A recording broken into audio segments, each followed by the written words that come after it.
नमस्कार। देश और दुनिया की तमाम फटाफट खबरों में आपका स्वागत है। खबरों के लिए आपसे निवेदन की यदि आपने हमारे चैनल को सब्सक्राइब नहीं किया तो कृपया करके आपके अपने चैनल को सब्सक्राइब कर लें। आप सब्सक्राइब करते हैं तो हमें हिम्मत होती है सही और सच्ची खबरें आप तक पहुंचाने की। वरना मीडिया में किस तरह की खबरें आपको पेश की जाती है यह आप भली भांति जानते हैं। क्या मीडिया पर एक भी खबर, एक भी परिचर्चा, एक भी कवरेज महंगाई पर हुई? क्योंकि महंगाई पिछले कई महीनों से यानी 44 महीने में सबसे ज़्यादा है, लेकिन आपको कहीं पर भी इसकी कोई खबर देखने को नहीं मिलेगी।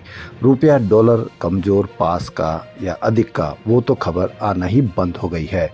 आप पूरा अखबार देख लीजिए, मीडिया देख लीजिए, आपको कहीं पर भी कोई रुपए कमज़ोर होने की खबर नहीं होगी।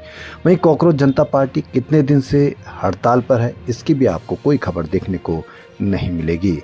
आपको एक मन चले, जी हाँ, लड़की से छेड़छाड़ की, उसका अधिकार है लड़की से छेड़छाड़ करने का। यदि आप विरोध करोगे तो युवक घेर लेंगे और आपको वहां से भागना पड़ेगा।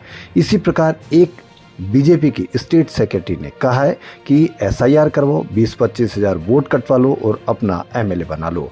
आपको ये खबरें कहीं पर भी देखने को नहीं मिलेगी। तो इसलिए क्या है आज की वो बड़ी खबर है। महाराष्ट्र में शिक्षक पात्रता परीक्षा यानी टीईटी का प्रश्न पत्र लीक होने और परीक्षा रद्द किए जाने के बाद अब सियासत गर्मा गई है। कांग्रेस के पूर्व अध्यक्ष और लोकसभा में नेता प्रतिपक्ष राहुल गांधी ने इस मुद्दे को लेकर महाराष्ट्र के मुख्यमंत्री देवेंद्र फडणवीस पर तीखा हमला बोला है। राहुल गांधी ने परीक्षा रद्द होने के 2 सप्ताह बाद भी नई तारीखों की घोषणा न होने पर गहरी चिंता जताई है। उन्होंने सोशल मीडिया प्लेटफॉर्म एक्स पर एक पोस्ट शेयर करते हुए प्रभावित अभ्यर्थियों के पक्ष में 3 प्रमुख मांगे उठाई है। राहुल गांधी ने महाराष्ट्र टीईटी का पेपर लीक होने के कारण परीक्षा रद्द किए जाने के बाद इसकी नई तिथि की घोषणा में विलंब को लेकर मंगलवार यानी आज चिंता जताई। उन्होंने कहा कि तत्काल नई तारीख की घोषणा की जाए और प्रभावित अभ्यर्थियों को आयु सीमा में छूट भी प्रदान की जाए। उन्होंने यह भी आरोप लगाया कि प्रश्न पत्र लीक होने की गलती व्यवस्था की है, लेकिन इसकी सजा ईमानदारी से तैयारी करने वाले लाखों अभ्यर्थी भुगत रहे हैं। आपको कहीं से भी कोई खबर ऐसी नहीं आएगी कि राहुल गांधी ने मास्टर स्ट्रोक, तो बहुत दूर की बात है कि क्या उन्होंने टेट पेपर को लेकर कोई बात कही है। वहीं जून में थोक महंगाई यानी बढ़कर 9.87% पर पहुंच गई है। यह पिछले 9.68% पर थी। जून में महंगाई 44 महीनों में सबसे ज्यादा है। कहीं से भी कोई खबर आपको देखने को नहीं मिलेगी, क्योंकि खबर होगी तो आपके मन में सवाल होंगे। मीडिया चाहता है कि आपके मन में सवाल नहीं हो, आपके खून में उबाल रहे। वो वही खबर दिखाएगा जिससे आपके खून में उबाल रहे। सितंबर 2022 में ये 10.70% पर पहुंच गई थी। कॉमर्स मिनिस्ट्री ने आज यानी 14 जुलाई को थोक महंगाई के आंकड़े जारी किए हैं। महंगाई बढ़ने की वजह रोजमर्रा की जरूरत के सामान और खाने पीने की चीजों का महंगा होना है। थोक महंगाई के लंबे समय तक बढ़े रहने से ज्यादातर प्रोडक्टिव सेक्टर पर इसका बुरा असर पड़ता है, लेकिन मीडिया पर कोई असर नहीं पड़ता है। अगर थोक मूल्य बहुत ज्यादा समय तक ऊंचे स्तर पर रहता है तो प्रोड्यूसर इसका बोझ कंज्यूमर्स पर डाल देते हैं। सरकार केवल टैक्स के जरिए WPI को कंट्रोल कर सकती है, लेकिन बाजार को कौन कंट्रोल करे आप जानते हैं, और किस प्रकार आप पर महंगाई का भार होने वाला है कहीं से भी कोई खबर नहीं। हाँ, ये खबर आपको जरूर हर मीडिया चैनल पर इसकी खबर दिखाई जाएगी, क्योंकि इससे आपके खून में उबाल रहेगा। सुप्रीम कोर्ट ने मध्य प्रदेश सरकार को धार भोजशाला मंदिर के पास नमाज के लिए कोई खुला स्थान देने को कहा है। कोर्ट ने आज कहा कि हर शुक्रवार दोपहर 1 से 3 बजे के बीच नमाज के लिए यह जगह दी जाए। अदालत ने यह भी कहा कि भारतीय पुरातत्व सर्वेक्षण बिना कोर्ट की मंजूरी परिसर में किसी भी तरह का बदलाव न करे।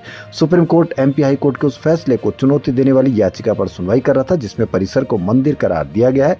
तय जगह पर मुस्लिम समुदाय के लोग नमाज अदा कर सकेंगे, और मीडिया पर किस तरह से इसको खबरें पेश की जाएगी ताकि आपके खून में उबाल बना रहे। दिल्ली के जंतर मंतर पर सोनम वांगचुक की भूख हड़ताल का आज 17वां दिन है। कहीं पर भी कोई खबर नहीं होगी। उनकी सेहत लगातार बिगड़ रही है। वजन 8.5 किलो कम हो गया। अनशन शुरू होने पर वजन 67 किलोग्राम था, लेकिन मीडिया पर चर्चा तो बहुत दूर की बात है, खबर भी नहीं होती। क्योंकि खबर होगी तो आपके मन में सवाल होंगे कि वो हड़ताल क्यों कर रहे हैं। हड़ताल इसलिए कर रहे हैं क्योंकि नीट पेपर लीक, परीक्षाओं में गड़बड़ी के मामले में शिक्षा मंत्री धर्मेंद्र प्रधान की इस्तीफे की मांग को लेकर 28 जून से अनशन कर रहे हैं। वहीं सपा प्रमुख अखिलेश यादव, शिवसेना अध्यक्ष उद्धव ठाकरे, TMC सांसद महुआ मोइत्रा, एक्टर नसीरुद्दीन शाह, रत्ना पाठक शाह, राइटर अरुंधति राय समेत कई प्रमुख हस्तियों ने सोनम सेंशन खत्म करने की अपील की है। वहीं कॉकरोच जनता पार्टी ने कहा कि सरकार को वांगचुक की कोई चिंता नहीं है। सीजेपी के फाउंडर अभिजीत डिपके ने कहा कि वांगचुक की जान को खतरा, सरकार को मांगों पर ध्यान देना चाहिए। मीडिया ही ध्यान नहीं दे रहा, इससे आप अंदाजा लगा लीजिए। देश के बड़े हिस्से में जुलाई में मानसून ब्रेक जैसी स्थिति बनी है। साल 2015 और 2021 के बाद 11 साल में तीसरा मौका है। मौसम विभाग के अनुसार 6-7 दिनों तक उत्तर पश्चिम, मध्य और दक्षिण भारत के अधिकांश हिस्सों में बारिश के आसार कम है। हालांकि पूर्वोत्तर बिहार और पश्चिम बंगाल में तेज बारिश जारी रहेगी। मध्य प्रदेश में पहली बार जुलाई में मानसूनी सीजन में कम बारिश दर्ज की गई है। मौसम विभाग के अनुसार प्रदेश में अब तक 241.8 मिलीमीटर बारिश हुई है। महाराष्ट्र के नासिक में घूमने आए पर्यटक परिवार पर मनचलों ने हमला कर दिया। आरोपियों ने परिवार की लड़की से छेड़छाड़ की थी। परिवार ने इसका विरोध किया। परिवार ने विरोध किया क्योंकि वो उनकी बच्ची थी जो छेड़छाड़ कर रहे थे, जैसे उनका अधिकार हो। जी हां, 8-10 युवकों ने उन्हें घेर लिया। परिवार किसी तरह से कार से वहां भागा। उसके बाद भी आरोपी रुके नहीं। कैसे नहीं रुके, कैसे इनको इतना कॉन्फिडेंस आता है कि छेड़ने के बाद भी वह कॉन्फिडेंस कायम रहता है। इसके बाद आरोपियों ने बाइक से कार का करीब 20 किलोमीटर तक पीछा किया। 20 किलोमीटर यानी कितनी दूर तक उन्होंने पीछा किया। क्या उनका अधिकार, क्या उनका कॉन्फिडेंस। लाठी, डंडों, रॉड और बेसबॉल स्टिक से उन पर जानलेवा हमला कर दिया बाइकों ने और चलती कार में तोड़फोड़ की।